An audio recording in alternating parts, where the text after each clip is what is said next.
with the front.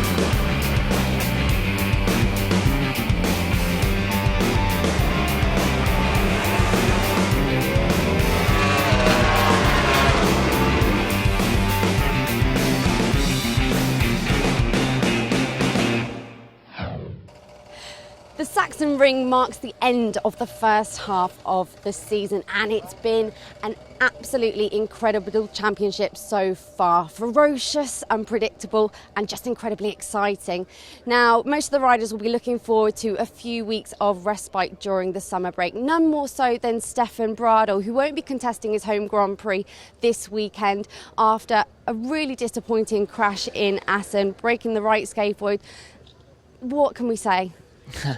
It's just, a shame that I cannot start here in front of my German fans, and it is how it is. I have to make the best out of it and trying to recover in the summer break to be ready again for Indianapolis. It's not very often that we get to talk to you guys during a session. Would you mind if we go out on track and you can perhaps show me a few things? Yeah, I think it's interesting. It's also for me quite nice to look the guys outside. Normally I don't have the chance, so I'm ready. Let's go. Perfect, let's go. All right, you're at my house now.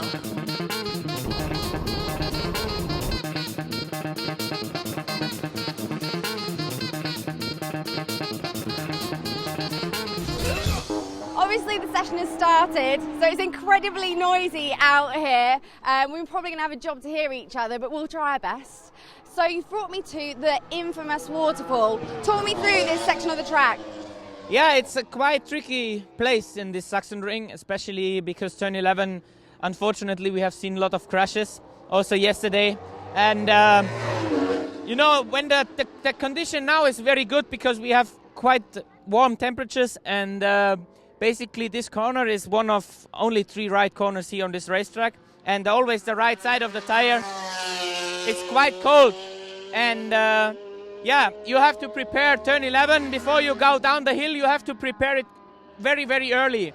Coming over this hill is turn 10, and then you have to prepare. You have to be as left as possible to be ready for turn 11, which is right, obviously. And if you miss a little bit turn 11 or turn 10 or even turn 9, then turn 11 is gone. You lose a lot of lap time. It looks so fast. Would you say this is one of the fastest turns on the entire calendar? I think so, yes, because it's around more than 200 Ks, and really tricky because it's going down. You can see it. It's like a waterfall, and it's really fast. It's forced. Sometimes some riders do in 5th gear, and it's crazy, because the feeling you get there, it's undescribable. It's really nice. So the entrance of pit lane is just there, and then this is, I guess, is the main straight of It's the main straight and the fastest point on the racetrack, where you have the speed sensor and the hardest braking area. As you can see, we see many times the rear is just touching the ground a little bit because the riders are braking so hard with the front.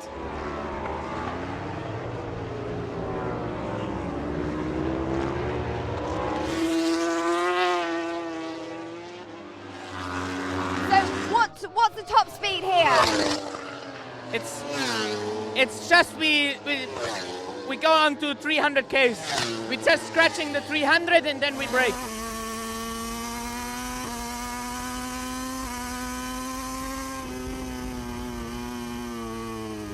You see how these guys have got their knee down and then some of the guys get their legs out for stability.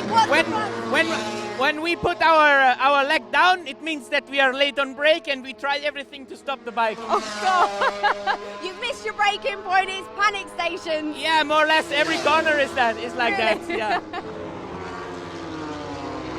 This is the bottom of the waterfall. Another braking zone.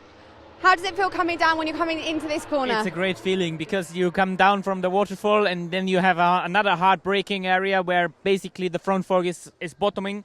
You need to have a quite soft suspension here because the Sachsenring is a lot of corners. You have to have a good front feeling, and then +2 hard braking areas. You have to make a compromise. Yeah. And sometimes it feels that you're bottoming the front, and you have to manage to keep the front tire, just on the ground. Many times the rider feels, I'm on the limit with the front, and so they have to open the brakes a little bit, and that's why you cannot go directly into this corner. Always the riders take a little bit wider line and then come back. The apex of this corner is really late, just to prepare the exit again. And that's some insider tips. Stefan, it's quite obvious from going around this track, even just coming down to this point, you've got so many fans here. So obviously we have the Twitter part of the After the Flag interview. So we went to Twitter with the hashtag Ask Bradl, and a couple of questions came up. So I'm going to start off with the Twitter questions, if we've got time. Yes. Right, so the first one comes from @VTwinCam, and they've asked, what does Stefan do when he's not racing MotoGP bikes? Basically, it's training and preparing the next race, because it's a full-time job, as you can imagine. And when we are at home, when we are not traveling, we take some times off. When I came home, like 2 days of relaxing a little bit, but then already starting to be back in training and preparing for the next GP, and meeting friends, like normal life. The paddock life is completely the opposite of normal life. So it's always nice to be back in a normal life, private at home, and then preparing for the next race. And the second question comes from @RichWillis43, and he's asked, what's been your career highlight in terms of a battle for a place on the track?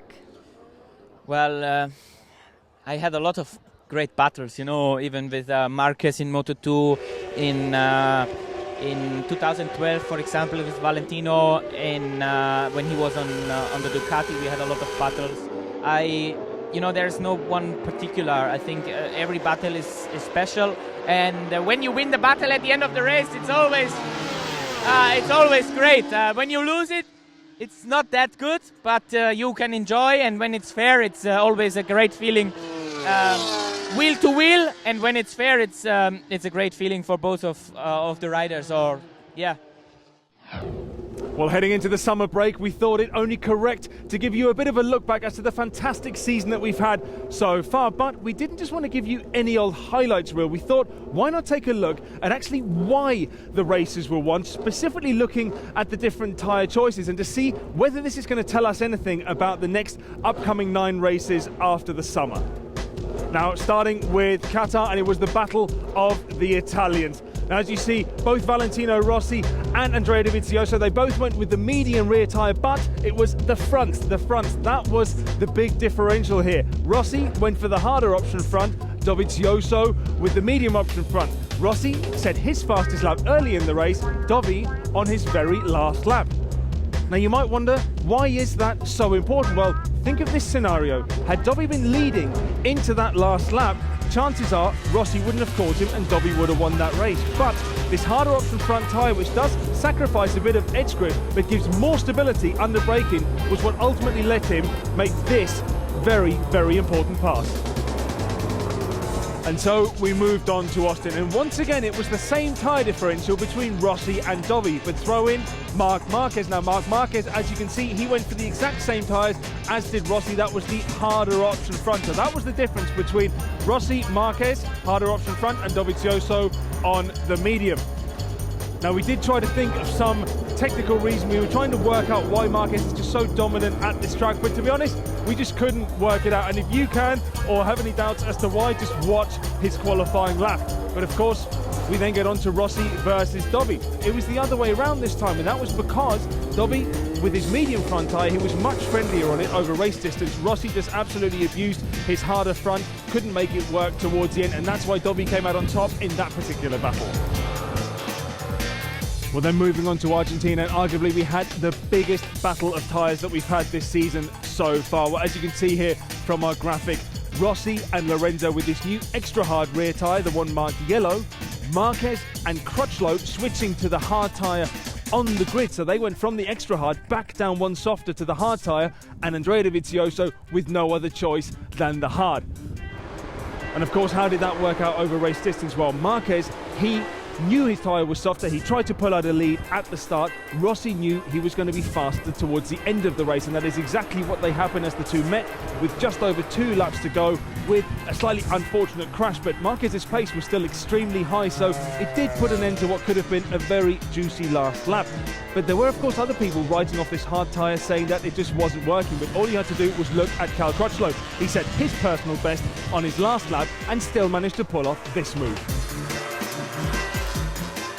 Moving on to Europe, and the tracks were that little less abrasive, and the tyre allocation turned a little bit more in favour of a certain Jorge Lorenzo. Now, if you look, all the podium sitters in those races, all the way from Jerez all the way through to Catalunya, were on the exact same tyre combination, be it the medium rears or the soft rears. Now, as we know, this really played into the hands of Jorge Lorenzo, who just absolutely loves this edge grip that those Bridgestone tyres provide, and he makes absolutely perfect use of it. Now, if you think, the only real difference that we had in tyre choice, I believe, was in Mugello, where Marc Marquez had the harder option front, unfortunately crashed out with it. But another telling sign was Lorenzo did extremely well in that race, even though the Mugello tyre is that little bit harder just to cope with those higher temperatures. Then, of course, we moved on to Catalunya. Lorenzo was very fast, but Rossi actually had the better race pace if you looked at it. So he certainly showed that after that race, Lorenzo wasn't going to have it all his way. And so we moved on to Assen. And as you can see, it was the Yamahas that picked the softer option front and the medium rear. The rear tyre very similar to the type that they brought to Mugello.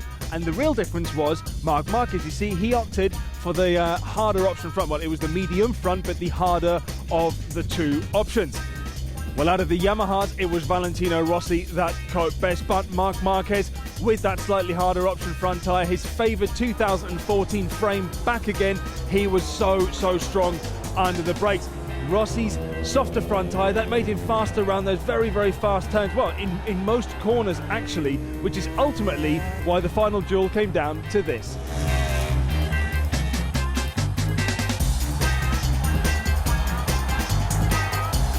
Now, I've got to confess, I was hoping to draw some kind of conclusions after all this research that we've done looking at the tyres and the results. Maybe find some magical key, some kind of trend that was going to help us predict the results for the rest of the season. But if I'm honest, it's just not possible. There is none. But in a way, that's an absolutely fantastic thing, because all it's told us is that on their day, any of these guys can win. Good morning to you from the Sachsenring in Germany, round 9 of the MotoGP World Championship. Danny Kent, can he make it a 5th win of the season? So here we go, 27 laps. Brilliant start from pole position by the number 52 there on the right-hand side of your screen, Danny Kent. Karel Hanneke got a rate really well from the middle of the front row. It's going to be Hanneke that's going to lead into the first corner. The Hanneke, Kent, Bastianini and Vasquez, that's the top 4. Vasquez takes the lead. Here comes Danny Kent through from 3rd place. Danny Kent leads the way through turn 12. Fenati around the outside of Bastianini. What a move there by Fenati. He's right around the outside of Bastianini and Brad Binder. Antonelli is sizing up Fenati on the brakes. In they come. Fenati loses 2 places. It was Bastianini that got all the way through on both of them. Bastianini now up into 3rd place. Fenati's got the inside line. Danny Kent wins his 5th Grand Prix of the season. Efra Vasquez is in 2nd place. Who's going to be 3rd? Bastianini took 3rd place by 200ths of a second from Romano Fenati. Niccolo Antonelli was in 5th place. Well, there's the 2 men that will join Danny Kent on the podium. 66 points between Danny Kent and Anya Bastianini. Here comes number 5. Zarco trying to become the first French rider to win 3 successive intermediate races. Great start by Simeon. Simeon got away exceptionally well from the middle of the front row of the grid. He's going to lead down onto the first corner, but Morbidelli having a look up the inside. Zarco coming around the outside. Simeon gets squeezed in between the two. It's going to be Morbidelli that leads down into the 2nd corner. Zarco on the curbs up the inside of Simeon. Across the line they come, down towards turn 1. Simeon in the middle. Here comes Corsi on the brakes. The Roman Emperor, but he runs it very wide indeed. Johan Zarco, thank you very much. Door wide open, he needs no second invitation. Here comes Xavier Simeon. Simeon knows he's got to make a move on Morbidelli. That's what he does at the bottom of the hill at turn number 12. Zarco, is he close enough to go at the final corner? No, he's not. Xavier Simeon's going to cross the line. Oh! Morbidelli crashes and takes out Tito back the final corner with Xavier Simeon, who takes his career first Grand Prix victory in a dramatic race win ahead of Johan Zarco. And Alex Rins in third place. Morbidelli and Rabat crash at the very last bend. Don't forget, just 8 days ago, he had that operation on the broken collarbone. But of course, with Rabat out of the race, Zarco, just increases his lead in the World Championship. Brilliant ride by the Belgian, 25 years old, and his first ever Grand Prix victory. What an end to Moto2 there, but now we turn our attention to MotoGP, and Alex Hoffmann, ex-factory rider and now top German pundit, joins me to talk through the day's action. Alex, Marc Marquez back to winning ways here at the Sachsenring, claiming his 6th consecutive victory here at the German Grand Prix. Is he now back in with a shout of the title? I would say yes, because after the race you see this big smile, and that's what Marc was all about last year when he had 10 wins in a row. And I think now he's back on a bike, he feels comfortable. We saw today nobody really could touch him. So he's been in control, and that's a lot of confidence he's now taking into the summer break. And I'm sure he's going to be back in Indy on a country's 100% of winning strike in the States. So yes, I think you don't have to count them on. It's still a long way to go. Before we say too much, let's take a look at the MotoGP highlights. Here he is, Marc Marquez, 5 successive wins here, chases his 2nd Grand Prix win of the season. Round 9, the MotoGP World Championship. It was Marc Marquez that got a great getaway from pole position, but it's his teammate Danny Pedrosa up the inside that's going to take the lead. Lorenzo sweeping right around the outside of the 2 Repsol Hondas. Marc Marquez has got the inside line and now takes the lead back. Lorenzo up the inside of Marc Marquez. Lorenzo in the lead. Here comes Rossi up the inside of Pedrosa. Rossi moves into 3rd place. Marquez now at the inside of Lorenzo at the final corner. Marc Marquez has made his move at turn 13. Rossi moves to the inside. I don't think there's anything Lorenzo could do here at the moment. On the brakes comes Pedrosa up the inside. Lorenzo, he's through. Pedrosa up into 3rd place. Oh, it's Dovizioso. Andrea Dovizioso out on the Ducati. He looks okay. Here's Danny Pedrosa up the inside of Valentino Rossi. Pedrosa moves up into 2nd place. Pedrosa now makes it a Repsol Honda 1-2. Marc Marquez wins his 6th consecutive race here at the Sachsenring. His 2nd Grand Prix win of the season. Danny Pedrosa takes a brilliant 2nd place. Valentino Rossi, he'll be pretty happy with that 3rd. He's increased his World Championship lead over his teammate Jorge Lorenzo to 14 points. Marquez is back.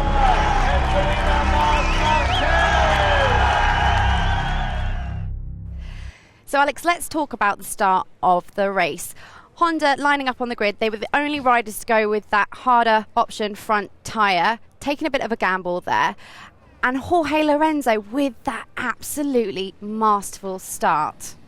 Yes, I think it was a very brave move of Jorge. You know, he didn't come off the line really good, so the kind of inside line got blocked by both Honda riders, and he said, okay, I have to do it in the beginning because he knew he doesn't have the speed, the rhythm to fight those guys during the race, so you have to be there in the beginning and try to slow them down. So he went to the outside. It's a very brave move because when the inside there's a crash or something, then you're the first one to wipe out. Usually you go to the inside, but it worked out and he could actually be up front a little bit, but then in the end, he just had to accept that today he wasn't fast enough for the Hondas and also for Valentino. And do you think Honda's gamble on the tyre was what really gave them the edge here?